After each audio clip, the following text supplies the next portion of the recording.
अस्सलाम वालेकुम, मेरा नाम मोहम्मद जुनैद ख़ान है और आप मेरा यूट्यूब चैनल देख रहे हैं। जैसा कि आप जानते हैं कि हम हमेशा इस चैनल के ऊपर डिफरेंट सीरीज़ लेकर आते हैं और इन एपिसोड्स के अंदर हम कोशिश करते हैं कि जो इंडस्ट्री के प्रोफेशनल्स हैं उनको इनवाइट करें और इंडस्ट्री की चीज़ें जानें। कॉरपोरेशन ऑर्गेनाइजेशंस के अंदर बहुत सारे डिपार्टमेंट्स होते हैं, जैसे कि retail, sales, channel, marketing, designing, finance, मगर इन तमाम डिपार्टमेंट्स को एक ऐसा भी डिपार्टमेंट है जो जोड़ कर रखता है और वो है ह्यूमन रिसोर्स का डिपार्टमेंट। इसी मकसद के लिए हमने इनवाइट किया है एक एचआर प्रोफेशनल को। आज की वेब सीरीज़ के पहले एपिसोड में हमने दावत दी है मिस्टर जुनैद अहमद को, जो कि कॉर्पोरेट इंडस्ट्रीज़ में 10 साल का ह्यूमन रिसोर्स का एक्सपीरियंस रखते हैं। और आज हम इनसे बड़े बेसिक क्वेश्चंस करेंगे ताकि आप लोगों को बेहतर आइडिया हो सके कि एचआर की पॉलिसीज़ में इंपॉर्टेंट चीज़ें क्या हैं और एज ए एम्प्लॉयर और एम्प्लॉई आपको इनका जानना कितना ज़रूरी है। बहुत शुक्रिया आपने हमारे एपिसोड में आए, हमारी वेब सीरीज़ का हिस्सा बने। आपसे मेरा पहला क्वेश्चन है कि ग्रेजुटी क्या चीज़ है? Thank you very much for your invitation. शुक्रिया।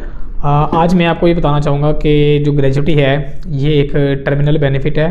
और टर्मिनल बेनिफिट से मुराद ये है कि कोई भी एम्प्लॉई जो है जब किसी ऑर्गेनाइजेशन को लीव करता है तो उसके बाद उसको इसकी पेमेंट की जाती है एम्प्लॉयर की तरफ से। तो ये एक एम्प्लॉयर का जो है एक लीगल जो है उसकी ऑब्लिगेशन है कि उसने कोई भी एम्प्लॉई जो है जिसने एटलीस्ट 1 साल तक जो है सर्विसेज अपनी दी है किसी भी ऑर्गेनाइजेशन को, तो उसको ग्रेजुटी की पेमेंट की जाती है। अगर किसी एम्प्लॉई ने 1 साल पहले किसी ऑर्गेनाइजेशन को छोड़ दिया है तो देन ही और she will not be entitled for the payment of gratuity. Okay, तो यानी कि कहने का आपका मकसद ये है कि ग्रेजुटी जो कंपनी है वो अपने एम्प्लॉई को देती है। Yes. और वो देती है 1 साल कंप्लीट होने के बाद, यानी कि उसकी मिनिमम एलिजिबिलिटी 1 साल है और ये मिलती तब है जब आप अपनी कंपनी छोड़ कर जाते हैं। जी एग्जैक्टली।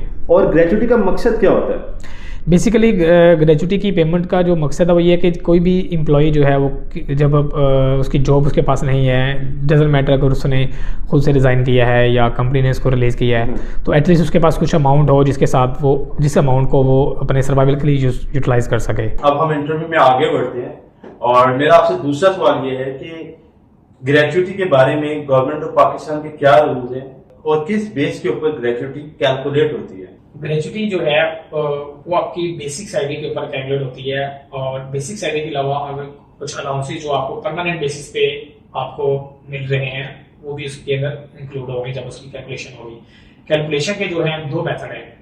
उसके अंदर एक मेथड जो है उसको कहा जाता है प्रोरेटा बेसिस पे, और प्रोरेटा बेसिस पे होता है कि आपने जितने नंबर ऑफ डेज काम किया है उसकी आपको ग्रेजुटी की पेमेंट मिल जाती है। उसका बड़ा सिंपल सा फार्मूला है और वो फार्मूला ये है कि ग्रोस सैलरी आपकी divided by 365 like 1 year multiply by number of days, जितने दिन आपने काम किया। तो सेकंड उसका मेथड जो है वो ये है, उसके अंदर ये होता है कि आपके 1 साल और उसके बाद जो है प्रीसीडिंग 6 मंथ जो है वो उसमें काउंट होते हैं। उसमें ये होता है कि फॉर एग्जाम्पल आपने 1 साल 6 माह काम किया है, देन जो है ग्रेजुटी आपको 2 ग्रेजुटी की पेमेंट होगी, like is equal to 2 basic पे।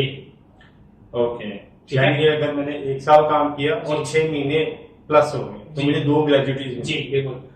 तो ये दोनों प्रैक्टिस जो होती है डिफरेंट ऑर्गेनाइजेशन में डिफरेंट प्रैक्टिस है, बट दोनों जो है वो एज पर लेबर लॉ है। मेरा अब आपसे नेक्स्ट क्वेश्चन है कि ग्रेजुटी की टाइमलाइंस क्या है? एम्प्लॉय को कब ग्रेजुटी के जो पैसे हैं या बेनिफिट्स हैं वो कंपनी ट्रांसफर करती है? एम्प्लॉय जब रिजाइन करता है तो जो लॉ है वो एम्प्लॉय को बाउंड करता है कि उसकी लास्ट वर्किंग डे के बाद लाइक उसके विदिन 1 मंथ आप उसकी ग्रेजुटी की पेमेंट करनी होती है। और जो ग्रेजुटी की पेमेंट है वो चेक के थ्रू भी हो सकती है, आपके अकाउंट में भी ट्रांसफर हो सकती है, वो डिपेंड करता है कंपनी की जो पॉलिसी है उसके ऊपर। ओके, ये तो बड़ा सिंपल है, यानी कि एम्प्लॉय का जो लास्ट वर्किंग डे है उसके 1 महीने के अंदर अंदर आपने वो जो पेमेंट है वो उसकी सेटलमेंट दी है। और वो मोड कोई भी हो सकता है, आप चेक के जरिए दें, कैश में ट्रांसफर कर दें, whatever is the convenient way for both parties. मेरा आपसे लास्ट क्वेश्चन है कि ग्रेजुटी किस वर्क फोर्स के ऊपर अप्लाई होती है? आया ये डेली वेजेस के ऊपर अप्लाई होती है, कॉन्ट्रेक्चुअल पे अप्लाई होती है, पार्ट टाइम पे अप्लाई होती है या परमानेंट होना इसके लिए जरूरी है? बेसिकली ग्रेजुटी की जो पेमेंट है वो उसके लिए डेली वेजेस जो है वो इंटाइटल नहीं है। इसी तरह कॉन्ट्रेक्चुअल एम्प्लॉय जो है वो भी इंटाइटल नहीं होगा, बट जो परमानेंट फुल टाइम बेसिस पे जो एम्प्लॉय काम कर रहा है वर्कमैन जिसको हम कहते हैं, वो जो है उसके लिए इंटाइटल होगा ग्रेजुटी के लिए। ओके, यानी कि एक ऐसा एम्प्लॉय जो कि फुल टाइम काम कर रहा है कंपनी के लिए और मंथली बेसिस पे सैलरी ले रहा है, वो ग्रेजुटी के लिए एलिजिबल है। यस। और बाकी जितनी कैटेगरीज हैं, चाहे कॉन्ट्रेक्चुअल है या डेली बेसिस है या पार्ट टाइम, ग्रेजुटी के लिए एलिजिबल नहीं है। थैंक यू वेरी मच, आपने आज हमें टाइम दिया और ग्रेजुटी जैसे एक इम्पॉर्टेंट टॉपिक के ऊपर हमें इतनी ज्यादा रहनुमाई फरमाई।